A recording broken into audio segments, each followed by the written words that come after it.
Hello मेरे प्यारे बच्चों, आज हम chapter 6 application of derivative exercise 6.1 जो रेट मेजरर, तो अप टू क्वेश्चन नंबर 7 तक हम लोग कर चुके हैं। अब देखेंगे नेक्स्ट क्वेश्चन नंबर 8।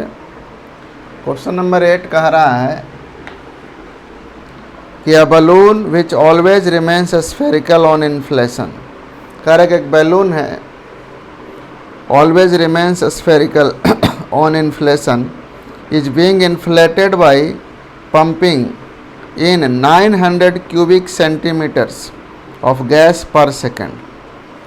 कह रहा है कि जब हम लोग उसको पंपिंग करते हैं, फुलाते हैं, तो हर एक सेकंड में 900 क्यूबिक सेंटीमीटर गैस उसमें इन्फ्लेट हो रहा है।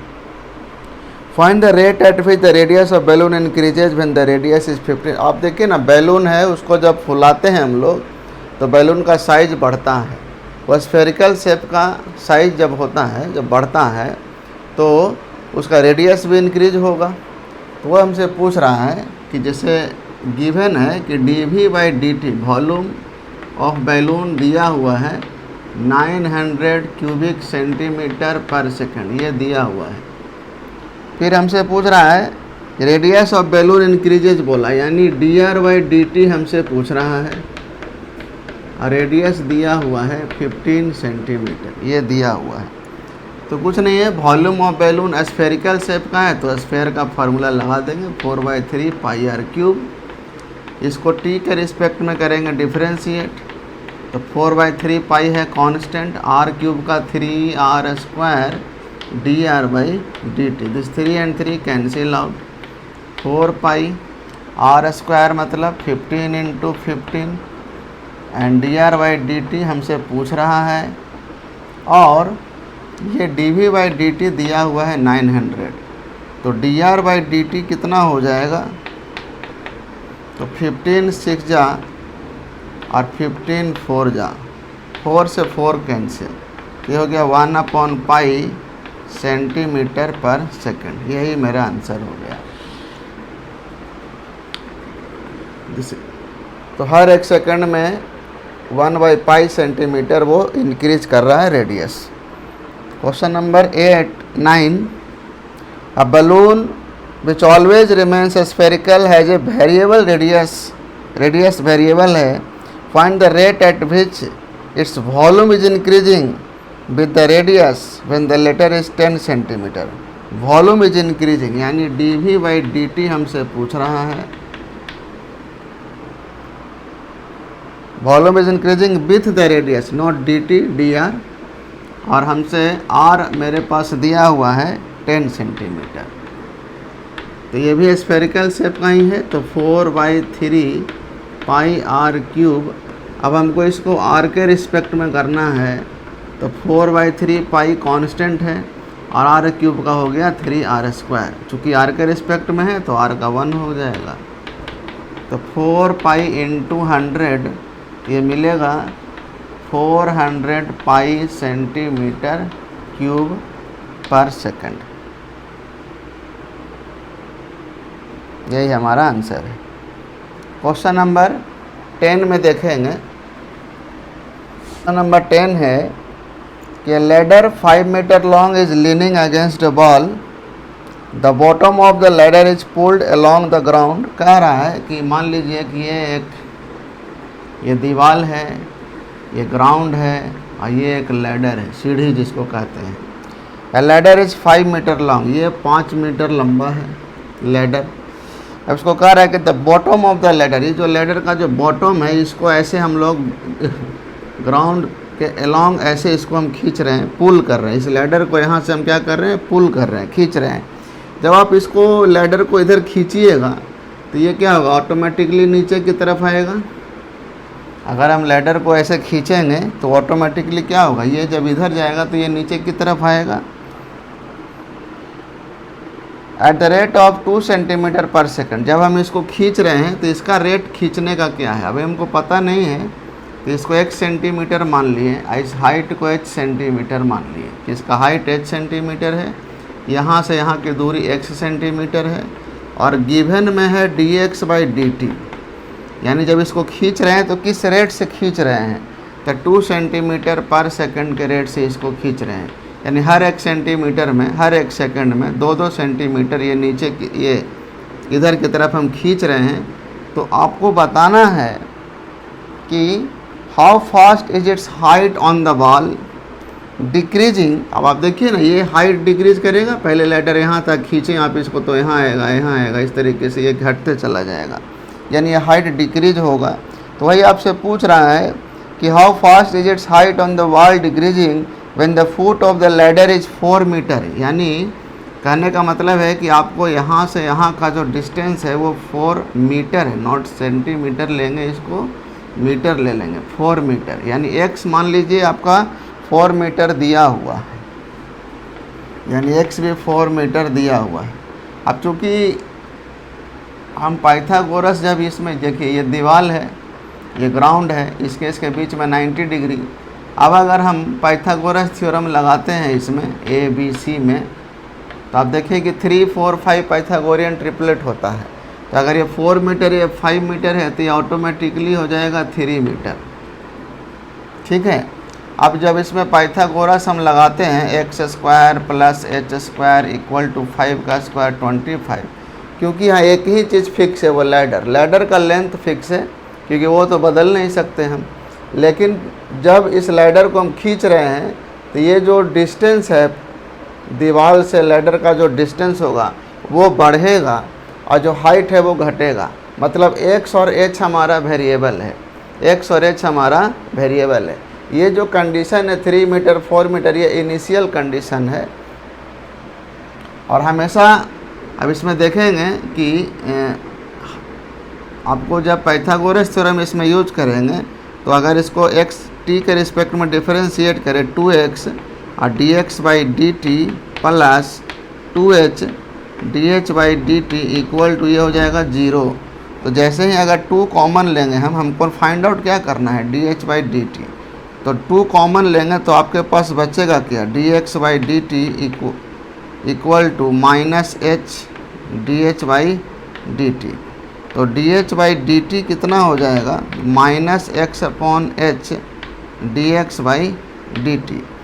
तो -4/3 और dx/dt है 2, तो ये आएगा -8/3 सेंटीमीटर पर सेकंड। मतलब हर 1 सेकंड में जो हाइट है वो 8/3 सेंटीमीटर क्या करेगा, डिक्रीज करेगा। यही हमारा इसका सॉल्यूशन हो जाएगा।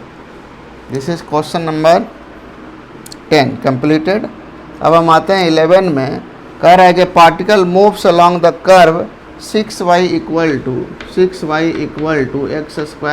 2। एक पार्टिकल है जो इस कर्व के लॉन्ग मूव कर रहा है। Find the points on the curve पर वो पॉइंट बताइए जहाँ पर y coordinate is changing 8 times as fast as x coordinate. ऐसे लिखा हुआ है कि y coordinate is changing 8 times as fast as x coordinate. यहाँ पर ये हमको दिया हुआ है। अब इसमें क्या करना है, कह रहा है कि मान लीजिए ये कर्व है, इस कर्व के अलोंग कोई पार्टिकल मूव कर रहा है। तब ये कह रहा है कि find the points on the curve, उस कर्व पर वो पॉइंट बताइए। अब मान लीजिए वो पॉइंट क्या है हमको नहीं पता, एक्स वाई मान लिए, वो पॉइंट बताइए जहाँ पर y coordinate is changing 8 times as fast as x coordinate. जो y कोऑर्डिनेट है वो इक्वल टू 2x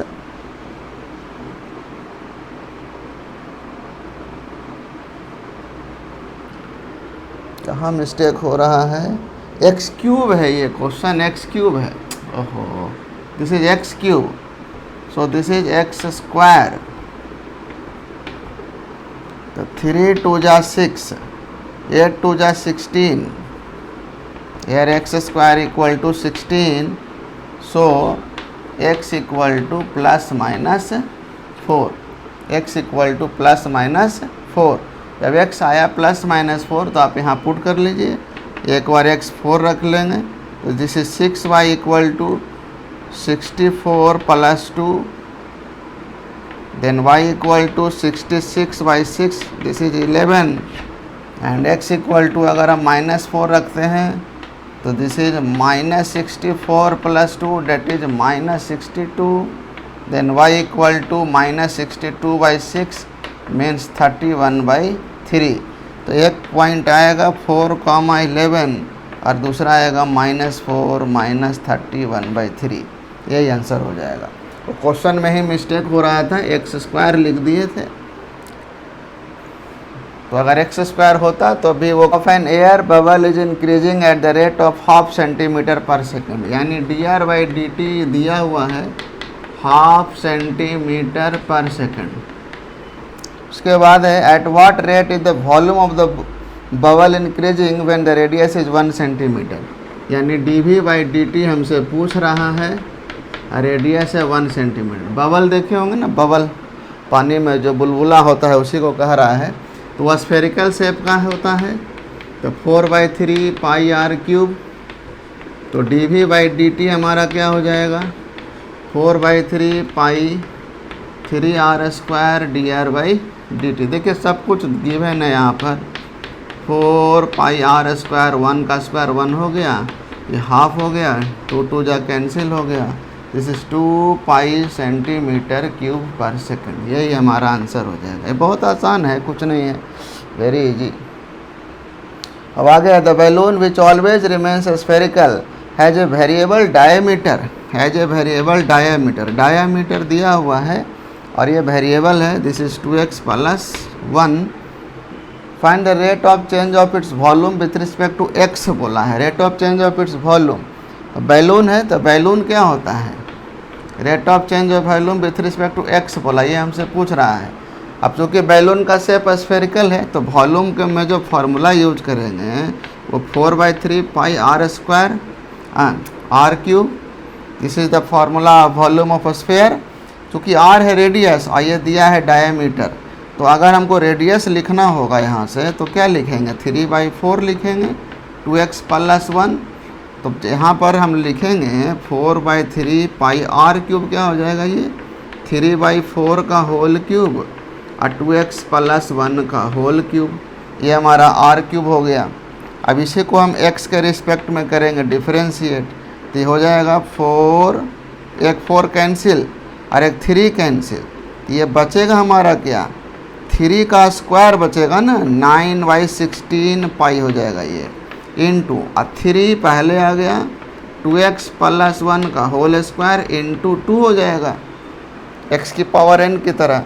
अब ये हमारा जो हो गया 9 3 जा या 2 8 जा, यानी 27/8 पाई और 2x + 1 का होल स्क्वायर, यही हमारा आंसर हो जाएगा। बाकी x की वैल्यू दिया हुआ नहीं है। क्वेश्चन नंबर 14 कह रहा है कि sand is pouring from A pipe eight the rate of 12 cm³/s। कह रहा है कि जो सैंड है पाइप में, पाइप का शेप सिलेंड्रिकल होगा, उसमें सैंड है, उस सैंड से पाइप सिलेंड्रिकल पाइप में जो सैंड रखा उसको अगर ऐसे हम गिराएंगे तो वो कोन का शेप लेना शुरू कर देगा। तो जो हमारा जो सैंड है वो है कहाँ, अभी सैंड इसमें है ना, और यहाँ से हम इसको गिरा रहे हैं तो ये किसका शेप ले लेगा, कोन का शेप ले रहा है। तो 12 cm³/s से ये गिर रहा है। अब यहाँ पर the falling sand forms a cone on the ground in such A way that the height of cone is always 1/6 of radius of base, यानी इसका हाइट को h मान लें, इसको रेडियस को r मान लें, तो जो हाइट है वो 1/6 है रेडियस ऑफ बेस का, किसका, कोन का, ऐसा बन रहा है। How fast is the height of sand cone increasing when the height is, यानी हाइट अगर 4 सेंटीमीटर है, 4 सेंटीमीटर है तो आपको बताना है dh/dt बताना है, कैसे इंक्रीज कर रहा है हाइट। अब sand is pouring from A pipe eight the rate of 12 cm। Sand किस में से गिर रहा है, सिलिंड्रिकल पाइप में से गिर रहा है ना, तो यहाँ पर जो वॉल्यूम यूज करेंगे, वॉल्यूम ऑफ सिलेंडर, वो क्या यूज करेंगे हम, πr²h, न कि कोन का वॉल्यूम यूज नहीं करना है। तो डी वी इसको अगर हम टी के रिस्पेक्ट में डिफरेंशिएट करें D V by D T, तो आप देखिए क्वेश्चन में D V by D T दे रखा है। D V by D T हमारा दिया है 12 सेंटीमीटर क्यूब पर सेकंड दिया हुआ है। एच के रिस्पेक्ट जब टी के रिस्पेक्ट में डिफरेंशिएट करेंगे तो ये दोनों वेरिएबल है।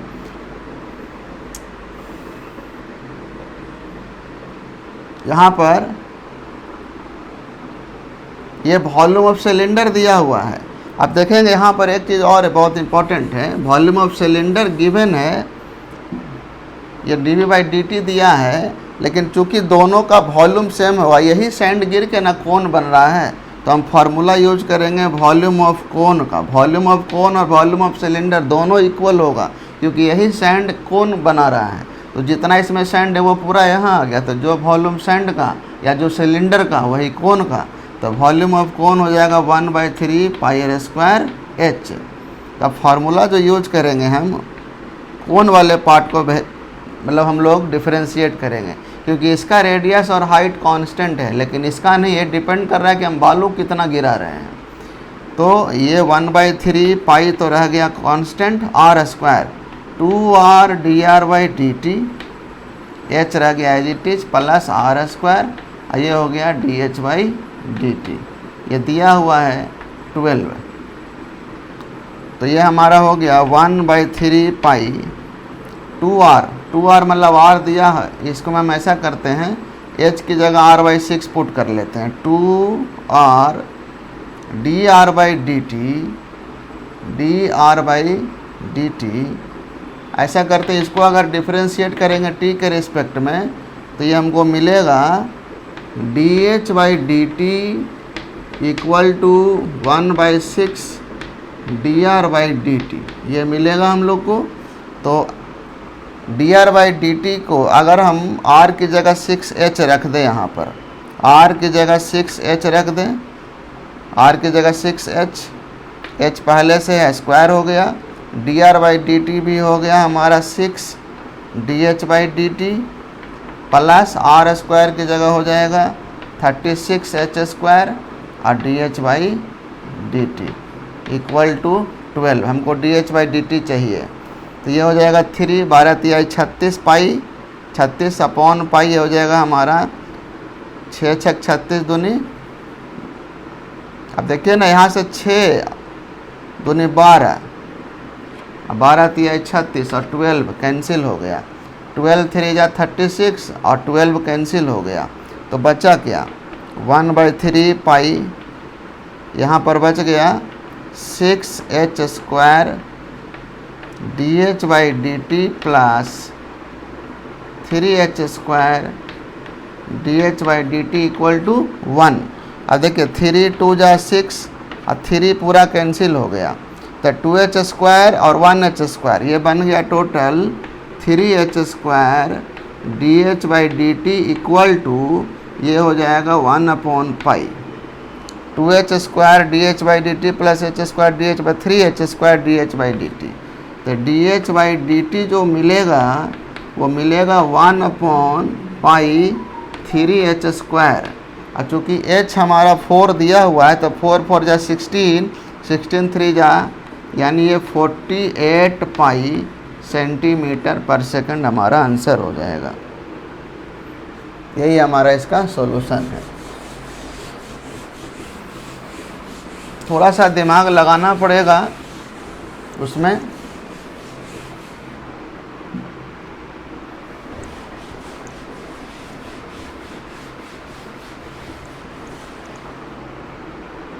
तो up to question number 14 completed.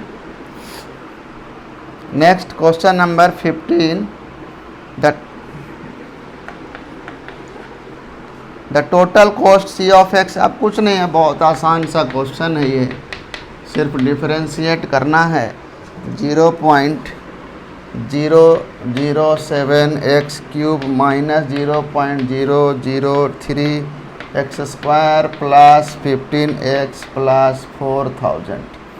हमसे पूछ रहा marginal cost when 17 units are produced. तो मार्जिनल कॉस्ट हमारा हो जाएगा D C by D X, ये पूछ रहा है। और x 17 दिया हुआ है। कुछ नहीं करना है, आपको डिफ्रेंशिएट करना है x के रिस्पेक्ट में। 3x square minus 0.003 2x plus 15 x इसमें पुट कर दीजिएगा, आंसर आ जाएगा। तो ऐसा ही नेक्स्ट क्वेश्चन है और बहुत आसान है। तो इस तरह से ये एक्सरसाइज हम समाप्त करते हैं।